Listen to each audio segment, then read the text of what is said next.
बहुत समय पहले नितेश नामक एक आदमी एक छोटी सी गांव में रहता था। वो एक बहुत ही नेक और ईमानदार आदमी था। वो छोटी उम्र से ही अपने पिता की तरह मटके में कुल्फियाँ बना के उसके बाद उन पे रंगीले बर्फ भर के उन्हें बेचता था।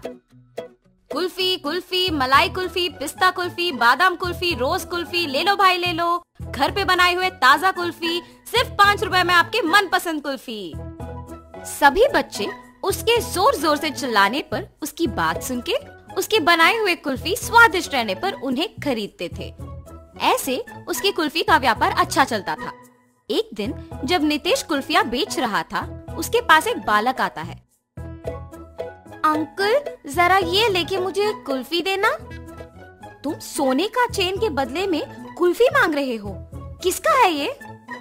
ये चेन मेरी माँ का है। उन्होंने मुझे कुल्फी खरीदने के लिए पैसे नहीं दिए, इसीलिए मैंने उनको बताए बिना ये चेन लेके आया हूँ। ये लेके मुझे कुल्फी दे दो। तुम्हारे माँ को बताए बिना ऐसे इतनी महंगी चेन लाना गलत है ना बेटा, ऐसे नहीं करते। ये चेन अपने माँ को वापस कर दो। मुझे तभी पैसे दो जब तुम्हारे पास है। ऐसे कह के उस बच्चे को कुल्फी देके वहाँ से चला जाता है। मगर जब वो कुल्फी खाते हुए चल रहा था, उसे एक और कुल्फी बेचने वाला दिख जाता है और वो सोचता है, अगर मैं इस अंकल को भी ऐसे ही सोने का चेन दूंगा तो वो पहले अंकल की तरह मना करके मुझे मुफ्त की कुल्फी दे देंगे और मैं 2 कुल्फियाँ खा सकता हूँ। ये ऐसे सोचकर उसके हाथ में रहे कुल्फी को जल्दी से खत्म करके उस दूसरे आदमी के पास जाता है। अंकल अंकल, ये चेन लेके मुझे कुल्फी दीजिए ना। ठीक है बेटा, 1 कुल्फी क्या 2 लेके खाओ। ऐसे कह के बबलू के पास से वो चेन लेके उसे 2 कुल्फियाँ दे के वहाँ से चला जाता है। बबलू अपने दोनों हाथ में कुल्फियाँ देख खुश होके चेन के बारे में भूलकर खाते हुए वहाँ से घर चला जाता है। इतने में बबलू की माँ सोने का चेन ना दिखने पर घर पूरा ढूंढती है और तभी बबलू घर आता है। बबलू, क्या तुमने मेरा सोने का चेन देखा है बेटा? यहीं पे रखा था। अरे रे, 2 कुल्फियाँ मिलने की खुशी में मैं तो चेन के बारे में भूल गया ना। अब अगर मैं माँ को ये बताऊंगा तो मुझे पक्का डांटेगी। अब मैं माँ से क्या कहूँगा? ऐसे वो मन में सोचता है। क्या हुआ बबलू, मेरे सवाल का जवाब दिए बिना क्या सोच रहे हो? कुछ नहीं माँ, मैंने नहीं देखा। हाँ, ठीक है, तुम भी मेरे साथ चेन ढूंढो। शायद मैं यही कहीं भूल गई। वो बहुत महंगा है बेटा। ठीक है माँ। और ऐसे बबलू उसके माँ के साथ चेन ढूंढने लग जाता है, जैसे उसे कुछ पता ही नहीं। बहुत समय बाद जब उसकी माँ ढूंढ ढूंढ के चेन ना मिलने पर थकान के मारे दुखी होके बैठ जाती है। बबलू उसके माँ को दुखी देख सोचता है, उस चेन के खो जाने पर ही माँ दुखी है। मैं माँ को दुखी नहीं देख सकता। चाहे कुछ भी हो जाए, मैं माँ को सच बता दूंगा। ऐसे अपने माँ के पास जाता है और कहता है, माँ, आपके डांटने के डर से मैं सच नहीं बता पाया। मैं कुछ नहीं कहूंगी बेटा, सच क्या है?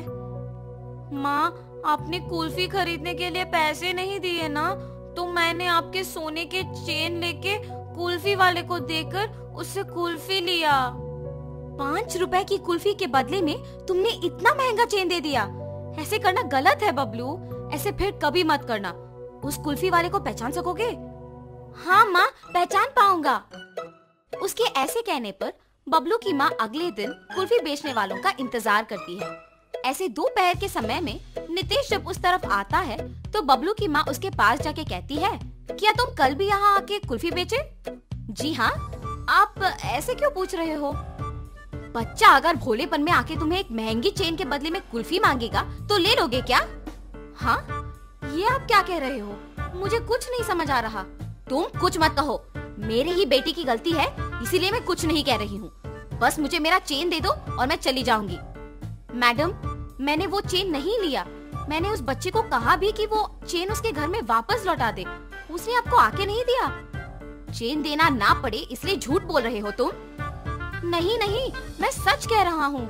आप अपने बेटे को बुला के पूछिए तो सही। बबलू, बबलू। हाँ माँ। बबलू, क्या यही वो आदमी है जिसको तुमने मेरा सोने का चेन दिया? नहीं माँ, और ऐसे वो अपने माँ को नितेश के साथ जो भी हुआ समझाता है। कल मेरे इस तरफ आने की वजह से ही मुझे सोने का चैन मिला था। काश आज भी ऐसा कुछ हो। ऐसे सोचते हुए उस तरफ जा रहे कुल्फी वाले को बबलू देखता है। माँ वही वो अंकल है जिन्होंने मुझसे चेन लेके कुल्फी दिया था।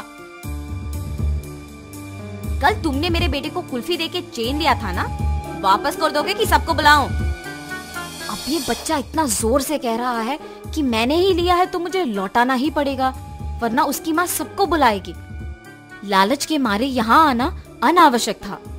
चेन दिए बिना क्या सोच में पड़ गए हो तुम? मुझे माफ कीजिए दीदी। ऐसे वो आदमी उसका गलती मानकर उसके पास के सोने का चेन बबलू के माँ को दे देता है।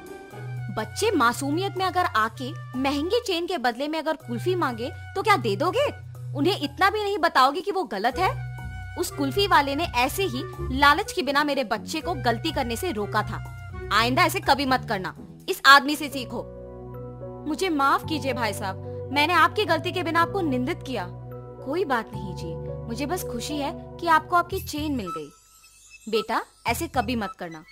मैंने सोचा कि वो अंकल भी आपके ही तरह चेन लौटा देंगे। सब लोग एक जैसे नहीं होते बेटा, अच्छे लोग और बुरे लोग होते हैं। इसीलिए घर में अपने माँ बाप को बताए बिना कुछ नहीं करना चाहिए। आगे से ऐसे नहीं करूँगा अंकल। ऐसे कहकर खुशी से अपने माँ के साथ वहाँ से चला जाता है।